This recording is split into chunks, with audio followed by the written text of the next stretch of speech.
So, yesterday was,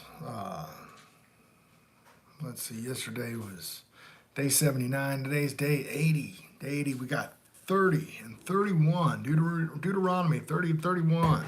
Deuteronomy 31, where we talk again, making that difference between the Holy Covenant placed inside the ark and the book of the law placed on the side of the ark.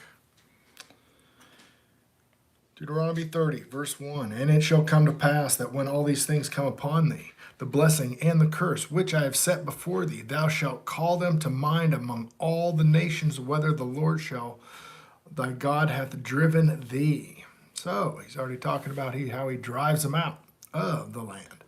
And thou shalt return unto the Lord thy God, and shalt obey his voice according to all that I command thee this day, thou and thy children, with all thy heart and with all thy soul. That's in Deuteronomy 6, verse 5. And they should, that then Jehovah thy God will turn thy captivity and have compassion on thee, and will turn and gather thee from all the nations, whether Jehovah thy God has scattered thee. If any of thine be driven out unto the outermost parts of heaven, from hence Jehovah thy God will gather thee from hence and fetch thee. And Jehovah thy God will bring thee into the land which thy fathers possessed, and thou shalt possess it, and it will do good, and it will do thee good, and multiply thee and thy fathers. And Jehovah thy God will circumcise thy heart and thy heart of thy seed, to love Jehovah thy God with all the heart and with all the soul, thou mayest live. And Jehovah thy God will put all the curses upon thy enemies, and on them which hate thee, and which persecute thee. And thou shalt return and obey the voice of Jehovah, and do all his commandments, which I have commanded thee this day. And what we know that voice is, right? From the midst of the fire, on the day of the assembly, the 10 commandments. And, this is verse 9, And Jehovah thy God will make thee a plenteous in every work of thy hand, and the fruit of thy body, and the fruit of thy cattle, and the fruit of thy land for good. For Jehovah will rejoice over thee for good, as he rejoiced over thy fathers, if thou shalt hearken unto the voice of Jehovah thy God, to keep his commandments and his statutes, which are written in the book of the law. The statutes are written in the book of the law. And if thou turn unto Jehovah thy God with thy heart and with all thy soul. For this commandment which I command thee this day is not hidden from thee, neither is it far off. It is not in heaven, that thou shouldest say, Who shall go up unto us in heaven and bring us unto us, that we may hear it and do it? Neither is it beyond the sea, that thou shouldst say, Who shall go over the sea for us and bring it unto us, that we may hear it and do it? But the word is nigh unto thee, and into thy mouth and into thy heart, that thou mayst do it. Okay, hey Justin, what's up? So, right there, what is that? What did he just say there? Okay, this is quoted. This is quoted in Romans 10. Okay, what he said right there. And we get this a lot when I say, hey, you're supposed to keep the 10 commandments. That is what Yeshua was sent here to remind us of, keeping the 10 commandments. Okay, that's Deuteronomy 18. We just read it. Okay, so check this out. Paul tells us, and what do people say? Nobody can keep the 10 commandments. He's just preaching against that right there. Okay, Paul quotes this. Who's to say it's too far away? Who's to say? God has a long arm. What is that? Everything's doable through Yeshua Messiah, right? Neither is it beyond the sea, that thou shouldst say, Who shall go over the sea for us and bring it to us, that we may hear it? But the word is nigh unto thee, the word is close unto thee, in thy mouth and in thy heart, that thou mayest do it. I have set before thee this day life and good, and death and evil. Man, we just went through the blessings and the curses. In that day I command thee this day to love Jehovah thy God and walk in his ways and keep his commandments and his statutes and his judgments, that thou may live and multiply about, even now, before I have brought them into the land which I swear. Moses wrote this song the same day and taught the children of Israel. Okay, we're going to get into that in Deuteronomy 32. Now, and he gave Joshua the son of Nun a charge, and he said, be strong and of good courage, for thou shalt bring the children of Israel into the land which I swear unto them, and I will be with thee. And it came to pass, when Moses made an end of writing the words of this law in the book, until they were finished. You hear that? Until they were finished.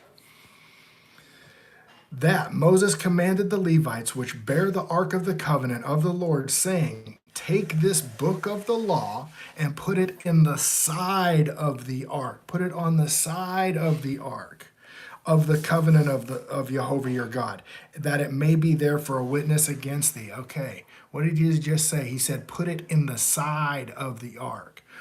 Prior to that, in verse 24, he said, and he made an ending of the writings of the word of this law in a book until they were finished. Let me go to John, the book of John in the New Testament. Yeshua is on the cross. Yeshua, therefore, had received the vinegar, and he said, it is finished. And he bowed his head and he gave up the ghost. Okay? I've said over and over, the difference between the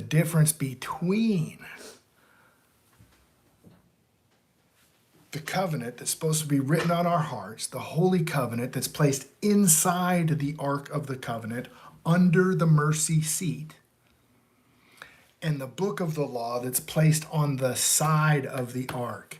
Okay? In Galatians 3, we talk about the promise and the law being separate. Okay? Until the seed should come. The seed is Yeshua. Until the seed should come. Okay? You don't throw the whole baby out with the bathwater. Let me continue. For I know thy rebellion and thy stiff neck. Behold, why I am yet alive with you this day. Ye have heard the rebellion against Jehovah, and how much more after my death. All right, Audrey. Good morning, Audrey. Audrey and Justin, right on. And gather me and tell the elders of your tribes and your officers that I may speak this word in their ears, and call heaven and earth to record against them. For I know that after my death you will utterly corrupt yourselves. You will utterly corrupt yourselves and turn aside from the ways which I have commanded you, and evil will befall you in the latter days. He's talking about, this is latter days, in the latter days. Because ye will do evil in the sight of Jehovah, and provoke him to anger through the work of your hands. What does most of the church say? Oh, it's a works-based salvation. Well, the works that we're doing now are what? They're filthy rags. Okay, if it's not the 10 Commandments, it's filthy rags, guys. The 10 Commandments is easy. Don't do this, don't do that. Just love them with all your heart. And Moses spake to the ears of all the congregation of Israel, saying the words of this songs until they were ended. Okay, that's Deuteronomy 30 and 31. Deuteronomy 32 is this song of Moses. Guess who sings it? Everybody in Revelation 14. Okay, they're not singing this old song of Moses that was back in Exodus 15. No, they're singing this one, the new one. Okay, Hosea quotes it like 20 times. And it's not good. Well, I mean, it's good. Everybody rejoices because he's good, but it's not good for them that do not hear. No, I don't have a cross.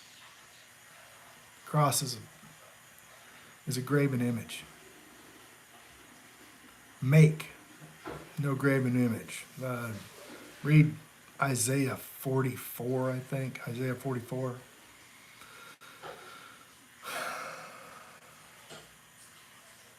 almost everything we do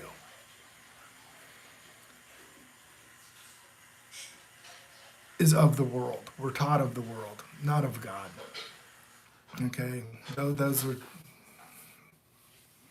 All right, see you, Justin. Have a good day at school, man. I love you guys, and I'll talk to you later. We'll hear Deuteronomy 32 tomorrow.